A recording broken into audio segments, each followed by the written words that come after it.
Hello, thanks for joining me again. Well, of course, there is a part 2 to this because I have 2 narcissists in my life. I know what it's like. I've dealt with both of them being injured. So the second part to this, of course, has to do with my mother. Some time ago, I made a contribution to a children's hospital in the area in honor of my father. He wanted money to go to children's cancers, children's causes. So I did that in his name.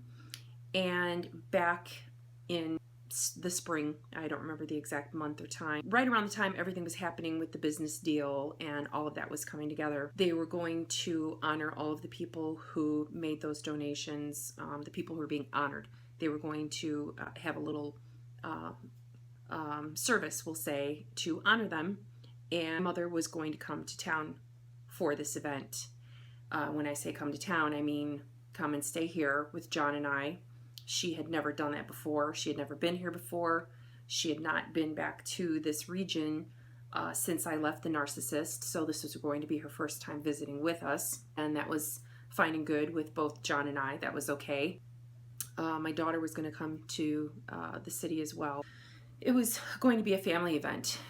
A lot of things happened right at that time. Obviously, I was under a great deal of stress dealing with the narcissist, dealing with the attorneys, all of his shenanigans, things that he wasn't doing, still evading service, costing me money hand over fist because he was trying to evade being served. The business deal, the stress of my mother constantly day in and day out calling, giving me grief, giving me a hard time, questioning me, I truthfully and wholeheartedly tried to discuss business issues with her, and she was never open to that. She always wanted to gossip about my sister's mess of a divorce, her other mess of a divorce, just gossip was far more important than any business dealings. That's why I just handled all of it.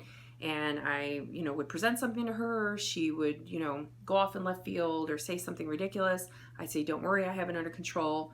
And she would just go on to other ridiculous, nonsensical things that meant nothing. And I was under a great deal of stress and pressure trying to make things go with acquiring this new business. And in the midst of all of those things happening, right on the verge of us attending this dedication, one of my children fell very ill.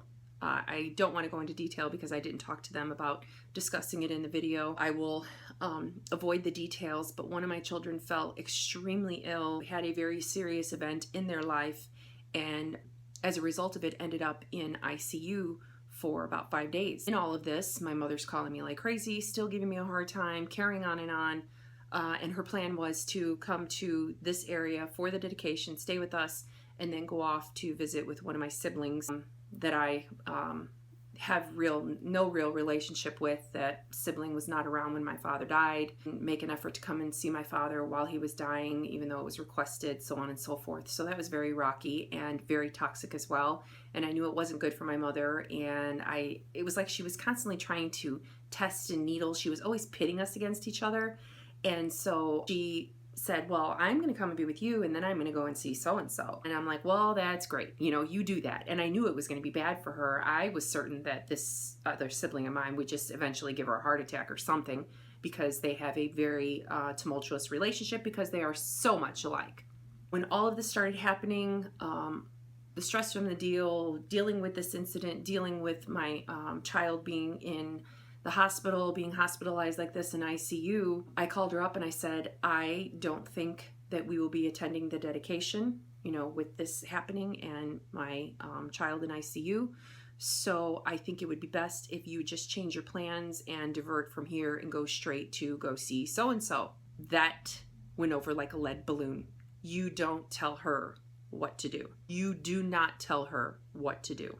Because I took a stance and said, on top of everything that's happening, on top of my child being in the hospital, I knew that the outcome would be okay.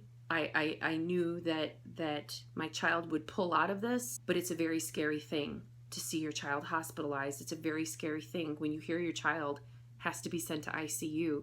And the fact that my child remained there for 5 days was very alarming to me. When I told my mom, I don't think it's a good idea if you come here right now, there's too much happening, we're not going to go to the dedication, this, that, and the other thing. And I said, so-and-so's in ICU. Her response was, I've been in ICU. With that, I hung up. And I believe that was the last actual phone call we've had where we actually spoke to each other, because from that point on, I couldn't even speak to her. Everything was just via text. It all just spiraled out of control, and it went downhill very quickly. And via text is how she killed the business deal and, put a stop to everything that was going on, and took her stance as the big boss and ruined everything that my father worked for. That was how she reacted to being injured, to being told what to do, to somebody saying, you know what, this isn't going to work for me. You need to do this instead. And because I had the nerve to alter her plans and I had the nerve to tell her what to do, she killed this deal and sided with my siblings and did the things that she did to spite me. I don't think she realized at the time, I'm not even sure she realizes now, the results of her actions, because she was just oblivious to what was going on with that business. My dad and I had it all completely under control. I don't think that she gets the repercussions that she's going to be dealing with, taxes and otherwise. I still don't think to this day she truly understands it. And it was beyond me that somehow she could feel burned or slighted given the circumstances that I was dealing with. And she was determined to come here and be recognized and get all the glory for being this grieving rich widow at this dedication. And this is how she sees it, I took that from her. In saying, don't come here, go straight to your second destination. In her mind, I took that from her. How dare I, tell her what to do. You don't tell a narcissist what to do. Because I did that, and I thought I have to eliminate something here. I have to gain control of some amount of stress in my life. And that meant not having her come here and just go there. There was hell to pay. There was hell to pay. She made sure that she let me know who's boss. She made sure that she let me know I don't tell her what to do, nor does anyone else. And these are the results. They are life-changing. They are costly. They are enormous. Because I haven't spoken to her since then. It was that action, it was those circumstances that made me realize how toxic she was, how hurtful and spiteful she was. I just couldn't do it anymore. The idea that they could all, that my siblings could get on board with her and betray me and influence her to take that action was just beyond me. It didn't occur to me because I was in such shock when it all happened, when I realized what was going on, and I had to call all these people with brokers and real estate people, and we had all these balls in the air and all these things in motion, and liquor licenses and permits. I mean, everything was in motion. Everything was going forward. And I had to put a stop to all of it. And I had all these people calling me, where are we at? Where does this stand? What are we doing? I was in such shock from all that it took me quite a while to realize that it was about me taking a stance and saying, don't come here. It was about me taking a stance and saying, my hands are full. I've got one in the hospital. I've got this happening. I've got that happening. My divorce. This won't be an enjoyable visit for you. You need to just go straight out to, your second stop, because they need you there anyway. And this won't be an enjoyable trip for you. Just go about your plans. That was a real slight to her. It had nothing to do with what she was going to do or where she was going to go or who she was going to see. The bottom line was, I, quote unquote, told her what to do. No one tells her what to do. My dad never told her what to do. She called the shots. She told my dad what to do. She told him how it was going to be. Period. And for me to make that decision, it was unprecedented. Truly, no one tells my mom what to do.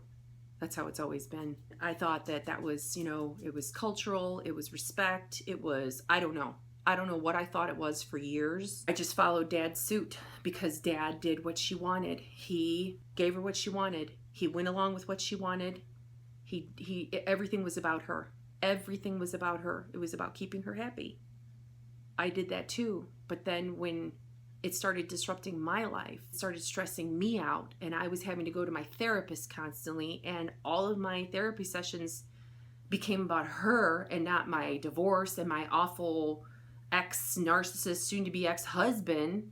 I thought something's wrong. This is not normal. And then I realized she missed out on getting all that attention at the dedication, and how dare I tell her what to do? How dare I change her travel plans? And that's how she paid back. That's how she paid me back. Taking the business away, ruining what my father worked for, taking my job away, my livelihood, no income, none, not a dime. And all she knows is that she got the last word. That's all that matters to her. She got the last word. That's what counts. With a narcissist, nothing else matters. No one's feelings, no one's livelihood, no one's thoughts, nothing. Nothing matters with them. Still haven't spoken. I'm okay with that. I don't miss her berating me. I don't miss her questioning me. I don't miss her asking me the same things over and over and over again. And I don't know if it was because she wasn't listening or she just truly didn't believe that I knew what I was doing. I tried to involve her in the decision making. I tried to tell her what was happening. I let her know that I was watching out for her, that I was protecting her financially and otherwise, and none of it mattered. She still made that move. She played that last card, and it was a doozy. But that's a narcissist for you. That is a narcissist for you. And so a lot of my time now in therapy is spent working out that relationship, working out the relationship or lack of that I've had with her. It's kind of like starting all over. It's dredging up all this stuff that I kind of don't want to think about or deal with. But it started with her. It started with her, and that's why dealing with my ex seemed so natural. And I just wanted to run around and please everybody. I wanted to make everybody happy. I wanted to be the perfect wife, mother, daughter. And that's how I spent my time. And it really didn't get me anywhere. So now I'm doing what makes me happy, making decisions that I know will bring happiness and quality to my life, and I'm not worrying about what other people think. I did that for a really long time. I put on a happy face and made sure I kept it that way, tried to make this perfect looking facade. I don't know who I was trying to convince, everybody else or myself, but no more. It doesn't even have to be a facade. I'm truly happy now. My life is peaceful, and I need that. I really need that. We all do. We all need to get rid of the toxic people in our lives, no matter who they are. It just doesn't matter who they are. If they're toxic, there's no room for them. I will be back soon with another video. I had a little bit of a revelation the other day that I need to bounce off of everybody and hopefully get some feedback and some opinions. Look for me, find me, and friend me on Facebook, Nora Rodriguez, Narcissist Schmarcissist. Like my page, Narcissist Schmarcissist. Ciao for now.